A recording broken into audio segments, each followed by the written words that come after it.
Plans are underway for PNG's second LNG project.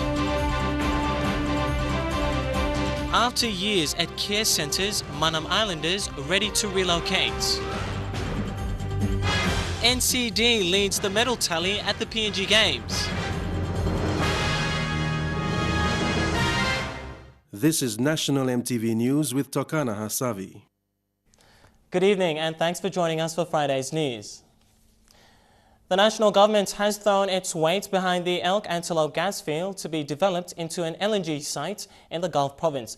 Minister for Petroleum and Energy, Nixon Duban, said the government believes the Antelope gas field has the potential to double the nation's current LNG output. The minister said this during his first visit to the gas field site yesterday. Visiting the Antelope gas field for the first time, Minister Duban says the gas exploration site has the potential for LNG development. The minister said the national government is expecting oil and gas companies, Interoil and Total, to develop the site for a preferred concept of a LNG plant site to be announced next year. While the Antelope gas field has not been recognized as a player in the gas industry, Minister Duban says the gas field has the potential to double the nation's current LNG output. The project cost of this Antelope will be between 15 to 20 billion, which is a massive project at the global scale, almost equivalent to the current PNG LNG, might be bigger and better, and it is something that the government wants to see immediately to start. Yesterday, the minister visited the Raptor well site, which was announced as a new discovery last week. Moreover, the attention was given to Interoil and its new partner, Total, including Oil Sets Limited, to work together in developing the gas fields in the Gulf province. We also appreciate the current joint operating agreements that have already been established between Oil Sets and Interoil, and the working relationship that we feel should be harmonious and should focus more for the benefit of our people of Papua New Guinea. And we are pushing forward, and indeed Oil Search are pushing forward with us. We will get this project moving forward appropriately. But we're very happy to have Total, and we think the best way to develop this process, develop this LNG project at speed, is with Total.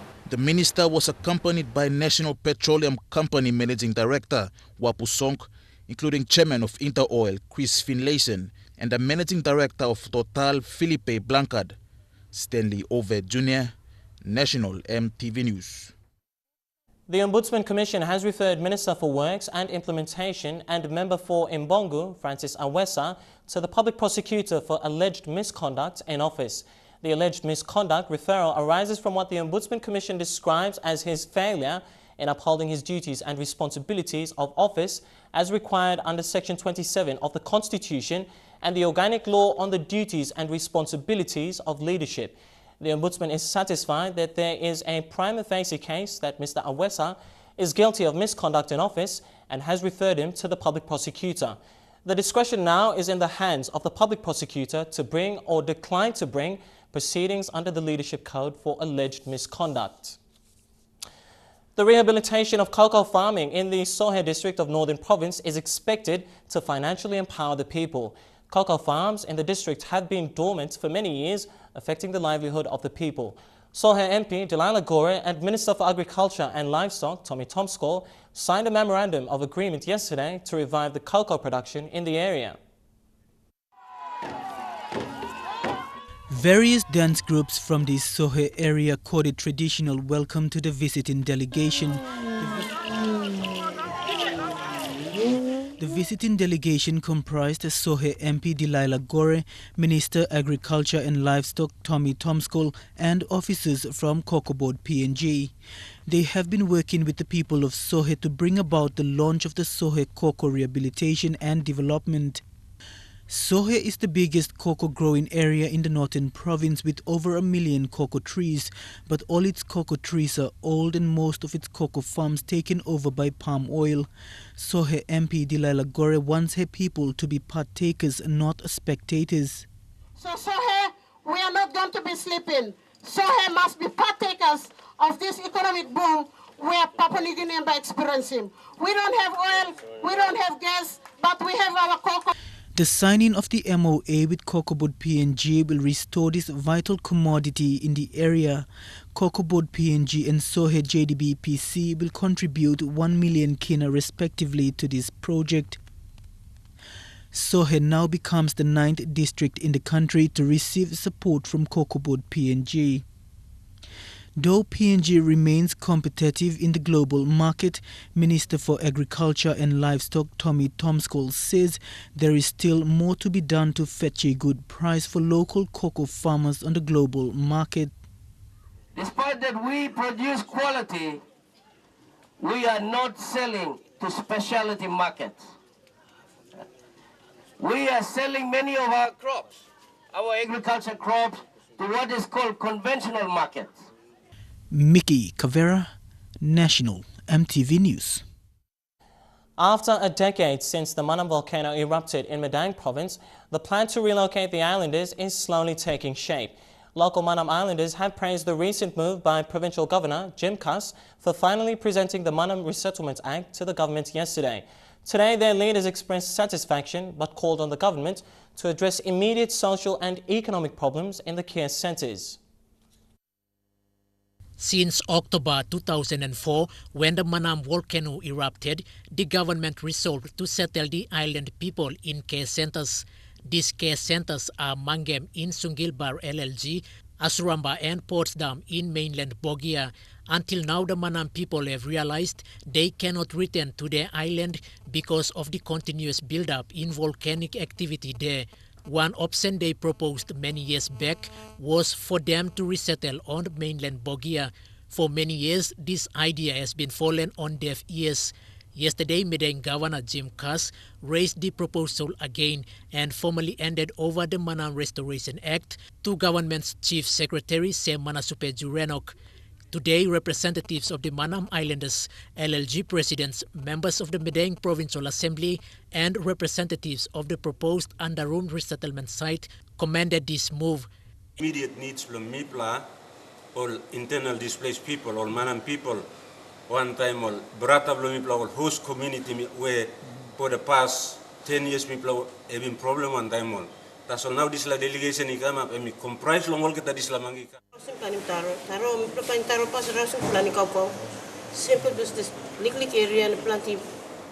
A senior Manam spokesman, Peter Muriki, said the resettlement plan may take longer but requested the government to address immediate concern for the displaced islanders and the host villages. People like him must happen now is that one MRA Act, as promised now by the Chief Secretary, Sir Manasupe Jurenok, that we'd like to see that take place first reading in the first Parliament session in February 2015, and we'd like to see that happen. Andarum Ward Councillor said they accept the Manam Islanders to settle in the land but requested government aid. Awareness going chat na mi clear one time papa ground na mi play relation so pa GPS machine go inside only CVM also 7,151 hectares finished. Madang Deputy Governor Rama Marisan and Deputy Provincial Administrator Peter Torot were present with the delegates. Quinton Alomp, National EMTV News. And now for a quick preview of the 2014 BSB PNG Games, we now cross over live to EMTV sports reporter Lorraine Genia in Leh. Lorraine? Thank you, Takana. Today saw the end of Paris sports after 4 days of competition. Okay? Hockey ended with gold medal playoffs. NCD has kept up a steady lead after a surge of medals the day before by the autonomous region of Bougainville. The end of Day 5 and Team Central has taken over the medal count with 14 gold, 10 silver and 3 bronze. NCD remains a strong contender for the top spot with 11 gold medals and 11 silver. In the autonomous region of Bougainville is third with 9 gold, 5 silver and 6 bronze, and host Marbet remains in 4th place with 4 gold, 5 silver and 3 bronze, a total of 17 medals. We'll have a detailed update on selected games in the sports news. That's back to you, Tokana. Thanks, and that was MTV's Lorraine Genia live from Leh City. And we'll continue with the news after the break with more local news, including raising funds for children in need, more awareness on Ebola, and we'll also tell you about the Angels Foundation in Leh. Stay tuned.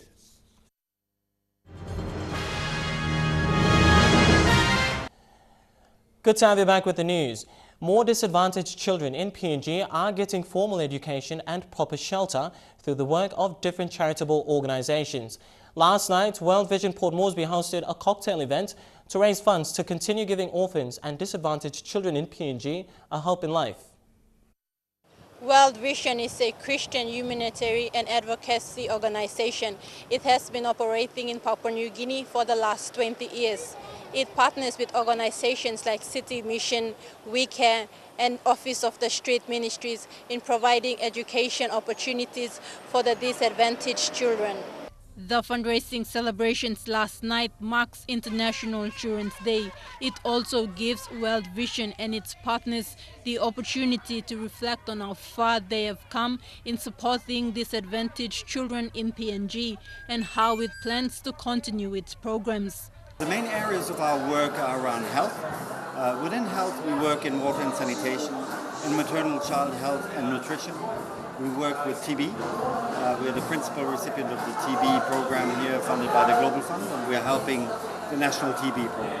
In Port Moresby alone, the number of orphans, more commonly referred to as street kids, is on the rise. So far, we are not receiving any money from the department, but our partners are. And this is a great opportunity for some of our smaller partners to actually do more work in the communities, serve more children.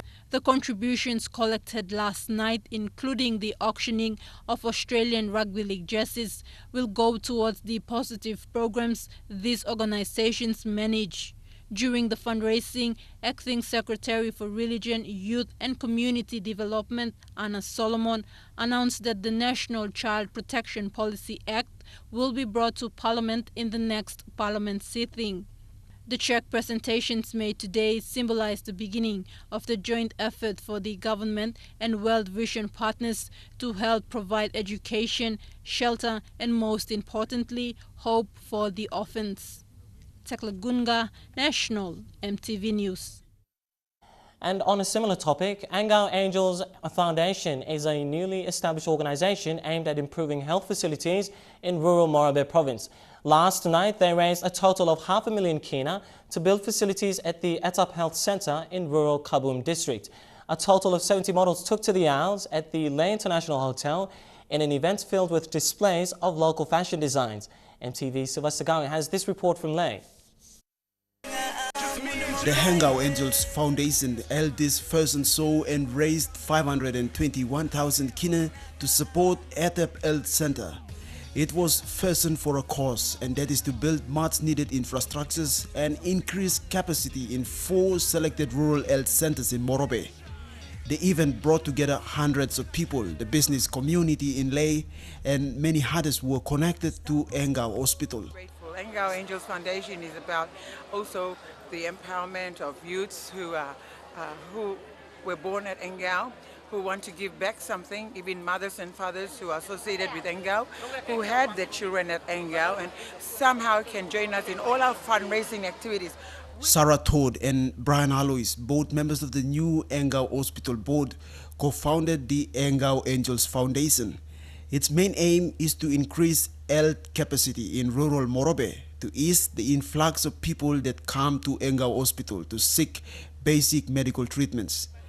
Personally, I felt like we individuals can create change in our environments. We don't have to wait for the government of the day or anyone else.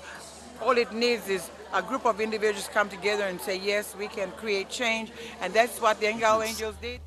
With Angao Hospital undergoing refurbishment works, rural health centers and 8 posts have continued to be neglected, and Antelope is one of the many in Morobe.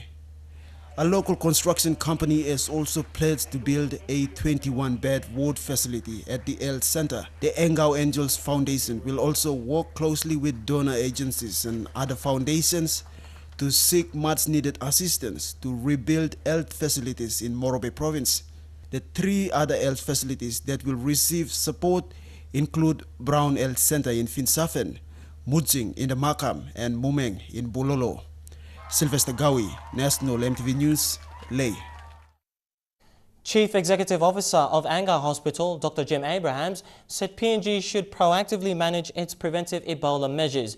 He said entry points such as wharves and airports should go through strict quarantine.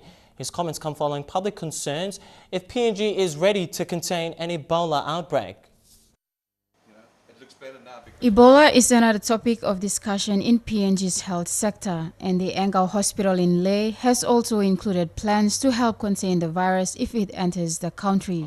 We don't want somebody to end up at Angao with Ebola. The hospital's plan to include an isolation unit will also be used if there are outbreaks of other infectious diseases. All we can do here at Leh, as I say, we've got a long way to go still to prepare for Ebola or something like Ebola.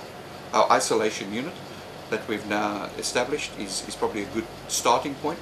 But yes, we do need to work very, very hard with the Australian government in coming up with a solution for the region, including for Leh itself, basically. Now there are no reported cases of Ebola in PNG. However, international airports and wharves are major concerns for the government. Authorities recognize that proper quarantine checks are needed to maintain an Ebola-free country. You infect 300 people on a plane, okay, in an enclosed environment, and then you release those people into the community in Papua New Guinea, you can imagine how it will spread. So it's a matter of stopping people, concentrating our efforts. Since we don't have any cases yet, let's stop them coming in through customs. Let's stop them at their arrival point when they're getting onto planes coming here from suspected areas. Meanwhile, the government is working closely with the World Health Organization to look at means of tackling the Ebola threat. Colleen Barilai, National EMTV News, Leh. A two-year field epidemiology training program ended today with the graduation of 10 local field epidemiologists. In the past 6 months, the group was trained on applying personal protective equipment and a comprehensive system on combating potential disease outbreaks like Ebola. The training is also related to the construction of an Ebola detection facility at the Jacksons International Airport.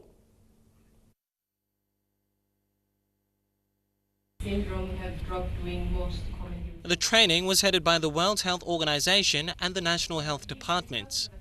Disease management and control was the core facet of the two-year training program that included health extension workers from around the country.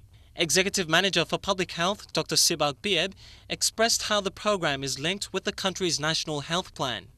There are 8 key result areas, and the last key result area speaks about the country's preparedness to respond to emergency situations. WHO representative Dr. Boris Pavlin was satisfied with the outcome of the training. They're actually going out there and doing the things they recommend and leading to concrete change. Better detection of disease, better treatment of disease, quicker outbreak response, and it's really been fantastic to see. The graduation that occurred today is part of a two-year training program that's based upon field epidemiology in Papua New Guinea. Now, the main objectives of the program include efficiently combating disease outbreaks, also data collection, including enhancing surveillance mechanisms and improving the public health sector. Now, from the batch that graduated today, a selected amount will be stationed at the Ebola detection facility at the Jacksons International Airport. But the confirmation of constructing the facility has been continuously delayed due to access issues by the National Airports Corporation. We are actually meeting this afternoon with National Airports Corporation because we're having some issues regarding issuance of security passes for our nursing staff, for example, who will be doing the surveillance work at the airport. Dr. Sibak, who is also the head of PNG's Ebola Response Task Force, said he has received 250,000 Australian dollars from Australia's Department of Foreign Affairs and Trade, in addition to the force's estimated 1 million kina budget for the country's precautionary steps, despite the chances of Ebola being extremely low. For the first time, the Bank of Papua New Guinea is hosting the Southeast Asian Central Bank Governors Conference and high-level seminar of the Board of Governors. Since its membership into CSIN in 2005, the Bank of PNG remains one of only 2 central bank members from the South Pacific. The Reserve Bank of Fiji is the only other member from the region in this influential body. The two-day event concluded today. Historically, CSEN was formed in 1966 as a forum for central bank governors to exchange information and ideas on matters affecting the economies and financial systems of member countries.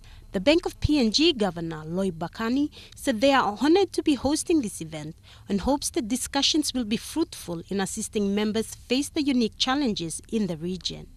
Our economies have increasingly become integrated with the global economy through trade and financial channels, partly driven by regional initiatives to promote investment and growth.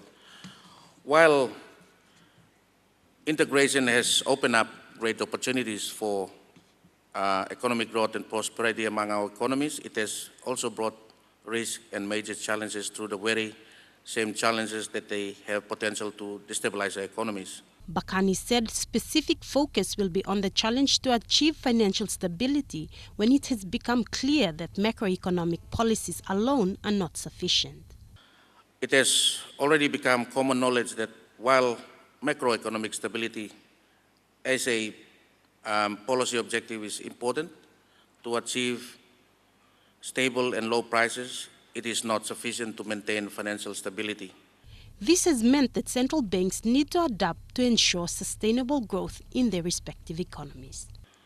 Given the scenario, the role of central banks has expanded to explicitly include promotion of financial stability.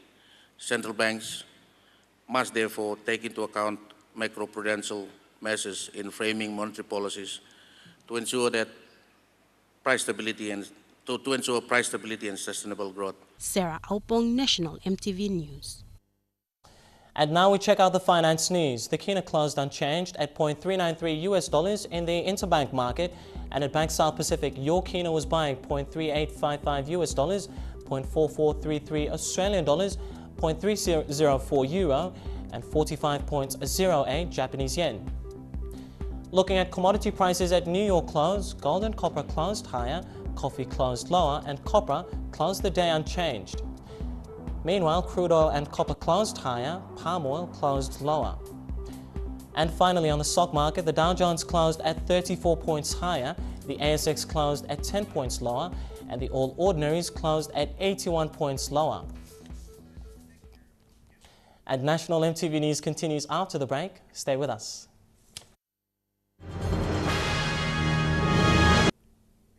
Welcome back to National EMTV News.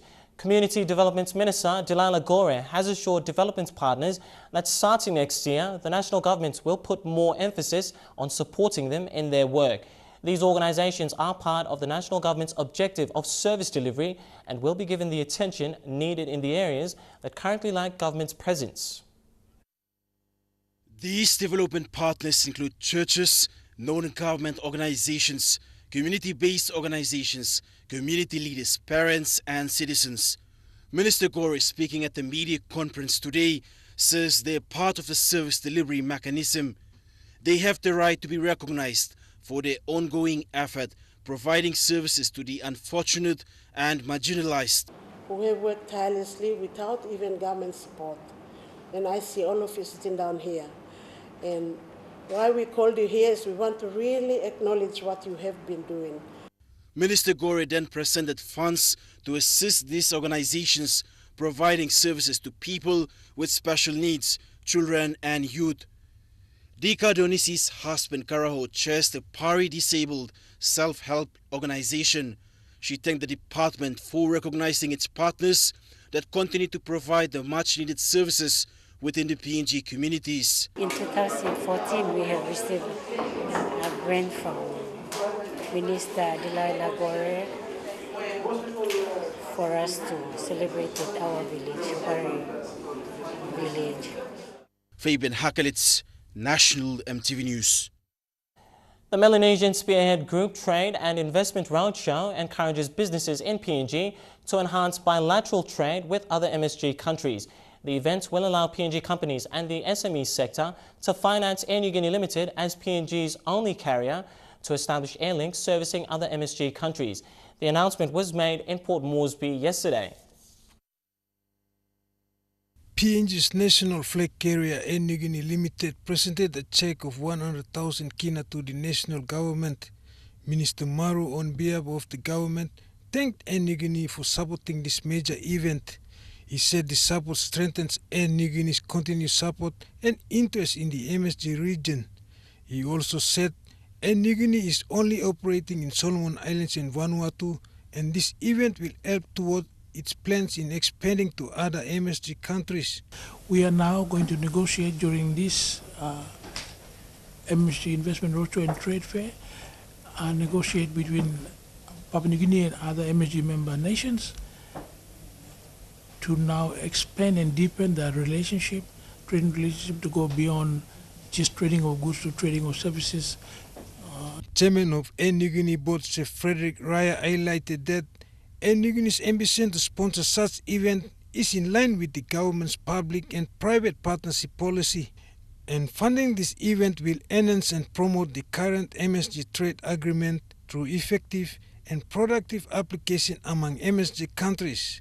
We also enable people, individuals, as well as companies to actively participate in trade between nations by traveling themselves between capitals, between countries, and Air Niugini is really the only carrier at the moment.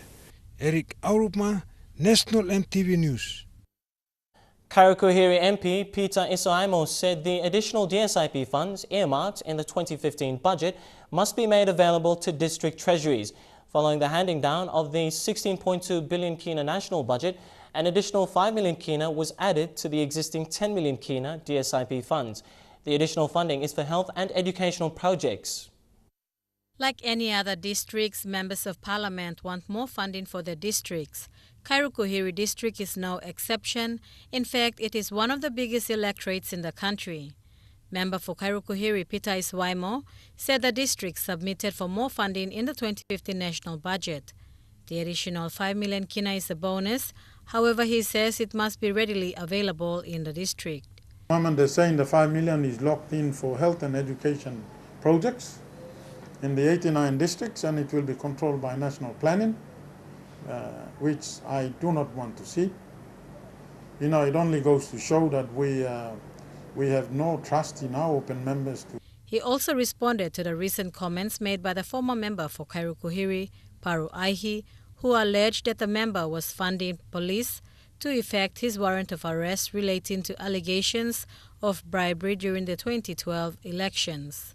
They filed a police complaint, and therefore the police are now pursuing the former member to have him arrested and charged under the criminal code, because the National and Supreme Court at that time were dealing with an election petition matter and had no further jurisdiction to prosecute the former member who conducted such an act. Last week, the former member Paru Aihi was frustrated at media reports that he was evading police arrest. The matter is before the courts, and Mr. Aihi claims the report was biased. Reporting, and I am very, very disappointed that the editor of the national newspaper did not contact me to get my side of the story.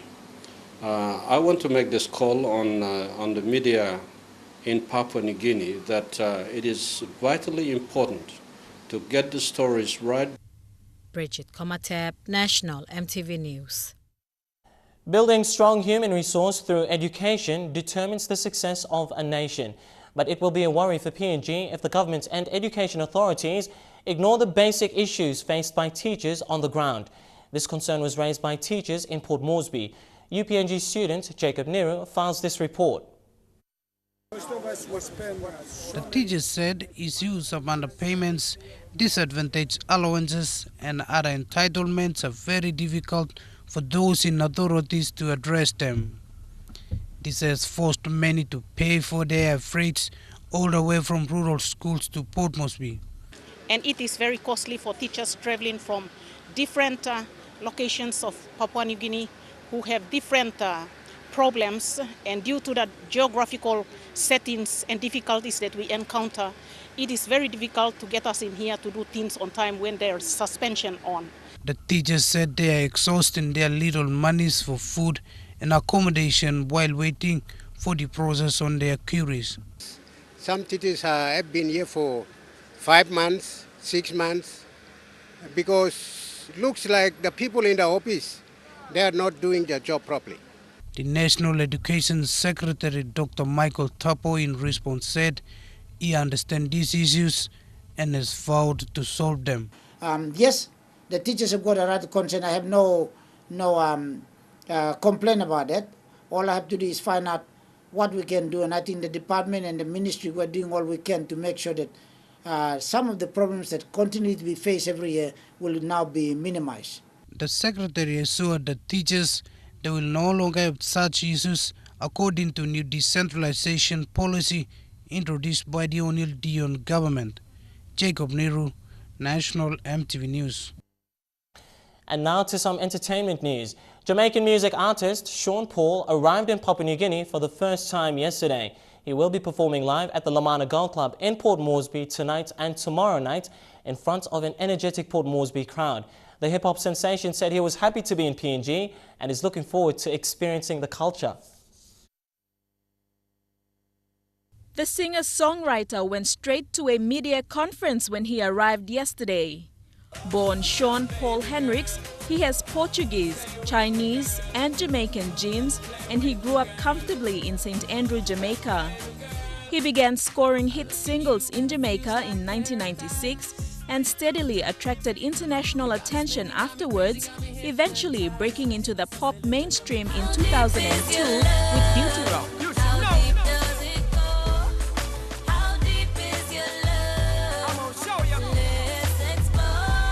He said his music is influenced by many different artists in his own hip-hop genre. He is influenced by new styles and he puts his own twist on it, which makes him a unique artist. We are very influenced by many different musics throughout the time. And so I think that nowadays modern music is kind of a blend of different types of things. You know, there's a lot of different flavors on the album, from hip-hop to dance music to trap music to dance hall music to reggae vibe. So that's what I mean. It's a full spectrum of what I can do, what I can offer. He said he decided to use his real name, Sean Paul, instead of choosing a bigger-than-life name. You have to watch the trends in life sometimes. And sometimes when too much people are doing the same thing, you won't stand up. So instead of having a bigger-than-life name, I just had my own little name. And it kind of made me shine in a different light. Sean Paul will be performing live tonight and on Saturday at 10 p.m. at the Lamana Gold Club in Port Moresby. The artist assured that it would be 2 nights of pure energy. Yeah, we're just here to have fun and experience a piece of the culture. So 2 nights in a row, let's do it. Let's see if I can keep up with the people of PNG or they can keep up with SP. Delhi Bagu, National EMTV News. And that's how we wrap up our news segment tonight. True Guy Sports coming up after the break. And it's back to MTV's Lorraine Genia in Lay for all the updates on the PNG Games.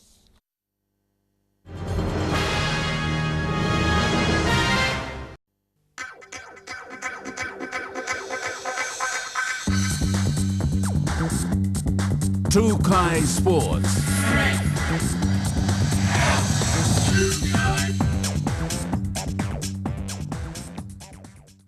Welcome to True Guy Sports. Well, as the results on the medal tally come in, Team NCD appears to have stamped its mark on the PNG Games. We now cross over to MTV's Lorraine Genia Inlay for an update. Lorraine? Thank you, Takana. Day 2 of Rugby Sevens at the Lay Scrum Oval was in a slippery condition due to the showers today, but that caused no delays in the competition. The autonomous region of Bougainville team showed signs of improvement, but still lacked in defence, while West New Britain outplayed NCD and AROB, showing that they are the strongest contenders for the gold medal at the Games.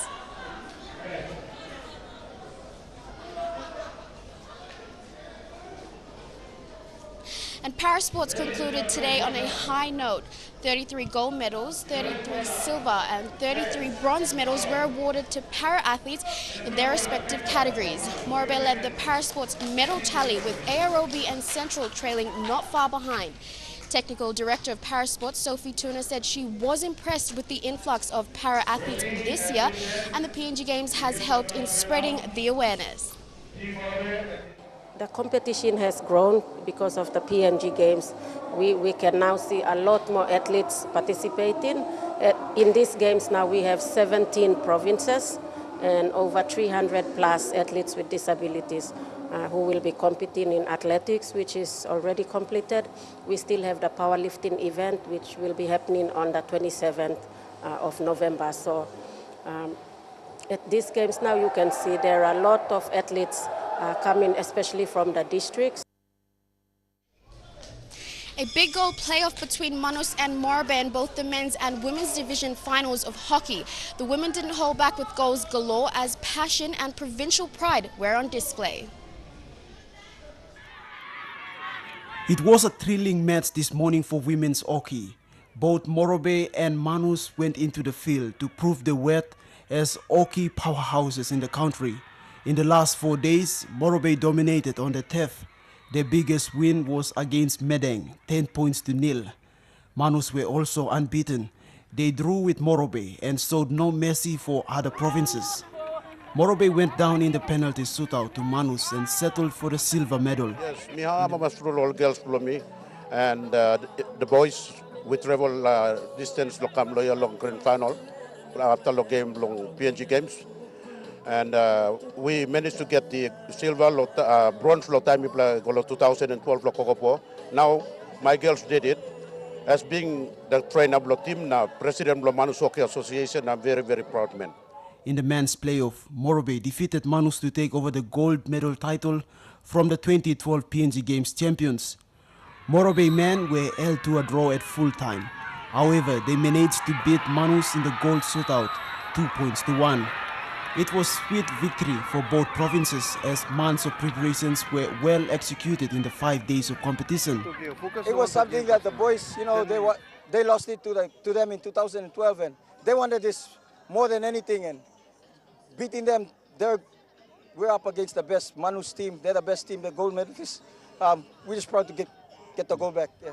In the bronze playoff, NCD took out the medals in both the men's and women's games against Medang respectively. Sylvester Gawi, National EMTV Sports, Ley.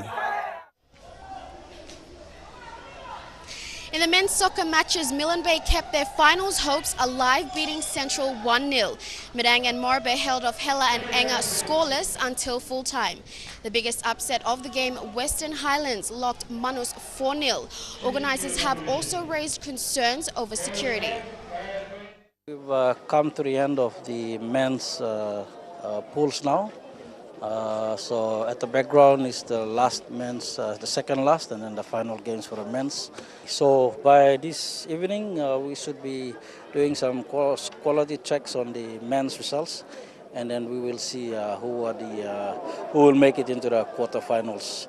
We still have one more men's game that's in Pool C, but it have an impact on the other pools in the men's. The biggest upset of the day, Mount Hagen defeating Manus. Manus is the best PNGFA Best Cup champions. So we will look at the goal level differences and see who advances into the quarterfinals. Football is bringing the biggest crowd PNG Games in Ley. We have some issues on security and crowd control.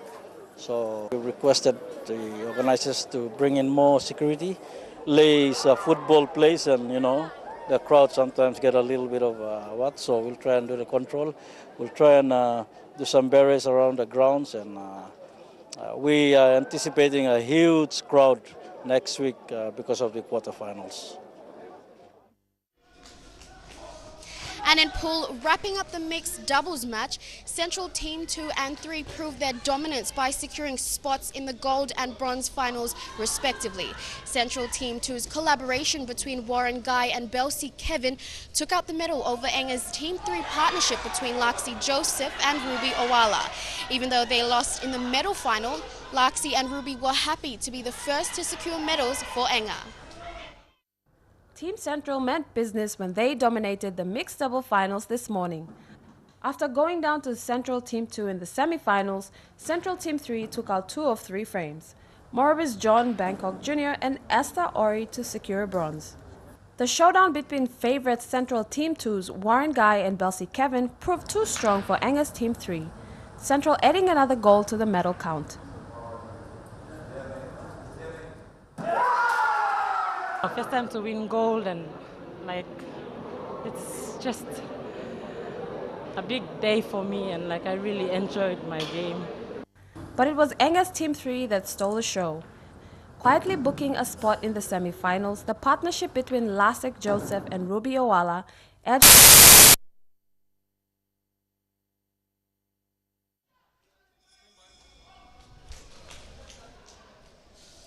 Back to our earlier story, day 2 of Rugby Sevens at the Lay Scrum Oval was in a slippery condition due to the showers today, but that caused no delays in the competition. The autonomous region of Bougainville showed signs of improvement, but still lacked in defence, while West New Britain outplayed NCD and AROB, showing that they are the strongest contenders for the gold medal at the Games this year. While all teams are fighting for a spot in the playoffs tomorrow, Morobe is seemingly confident that this year's Games is theirs. We prepare all the boys prepare and look forward to some goal which last PNG Games we just give him away gold from the team West New Britain. Morobe and West New Britain are currently leading the Sevens board with Central, NCD and AROB all medalist potentials. NCD has been in form since day 1 of competition and have maintained their consistent performance. With a 14-all scoreline at full time against West New Britain, the young Moresby-based players have built up great momentum to carry them through the finals. Morobe still remain a threat, but mental discipline will prove whether or not they have had enough preparations leading up to the Games. It's a bit disappointed. Me practice 2 yellow card since 1 last day and 1 today. I'm nearly cost me play game, but all boys are all hanging their defense ball. But after all, after game, we play in total this last. So me talking all boys controlling tempo and aggression ball all games play. Solomon Polly was yellow carded for dangerous play against Central in the second half, and Morobe was lucky to come away with a 19-12 win. 2012 PNG Games gold medalist West New Britain outplayed AROB in their final match today, but weren't able to snatch a win as they went down 12-7. Nathan Barman showed improvements from yesterday, while Hubert Cheraha again made an incredible impact, coming off the bench just at second half. Finals proceed tomorrow as per schedule at the Lay Scrum Ovals. And you can follow medal tally updates on our MTV online Facebook page, or if you're on Twitter, follow MTV Sports. A big thank you to our sponsors and the PNG Games Committee for making all of this possible. That's it from our Lay crew. Back to you, Takana. Thanks, Lorraine, for the updates on the 2014 BSP PNG Games. And also thank you for all the updates of the different sporting codes. Looks like things are really heating up, Lorraine.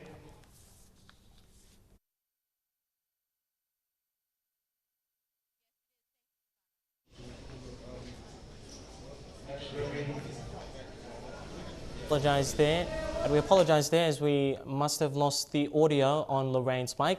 But stay tuned, we'll continue with more action in True Kai Sports coming up after the break.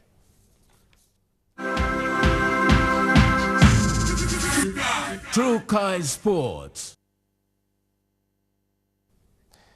Good to have you back with True Kai Sports.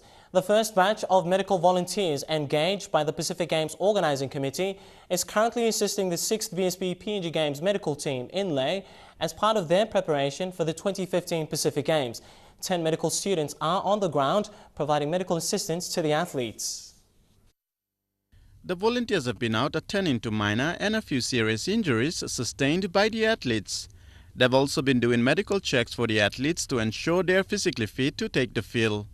With less than 10 months to go before the opening ceremony, Games Organizing Committee CEO Peter Stewart feels volunteers need to gain valuable experience in preparation for the 2015 Pacific Games.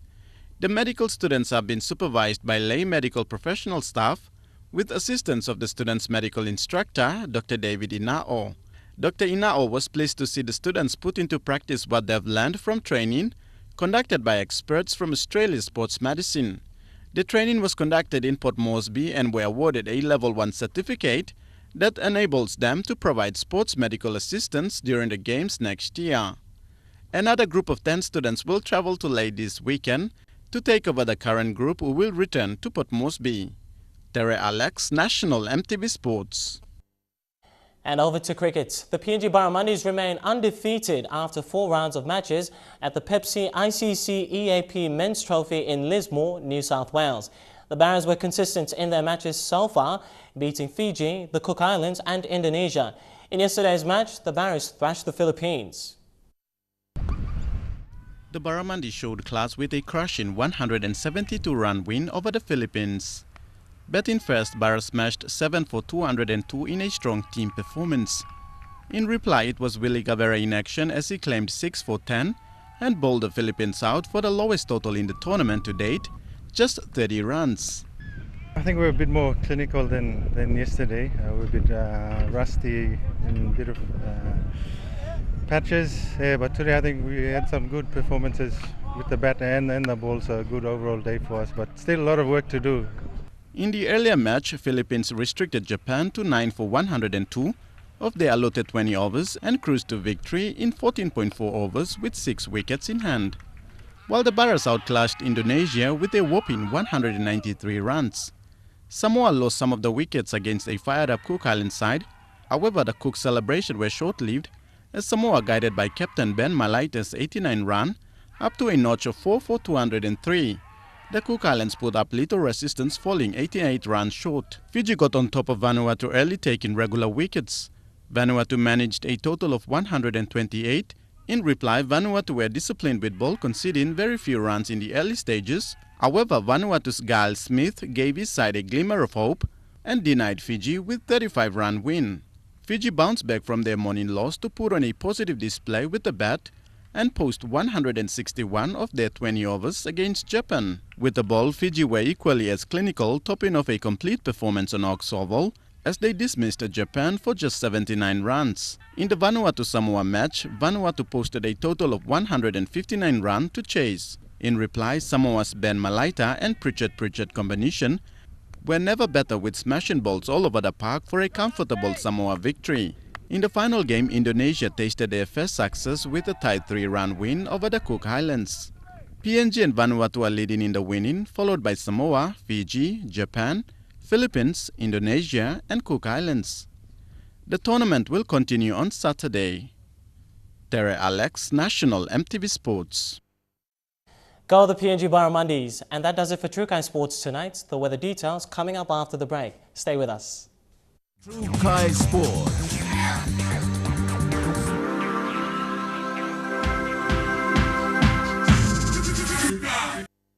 Sports.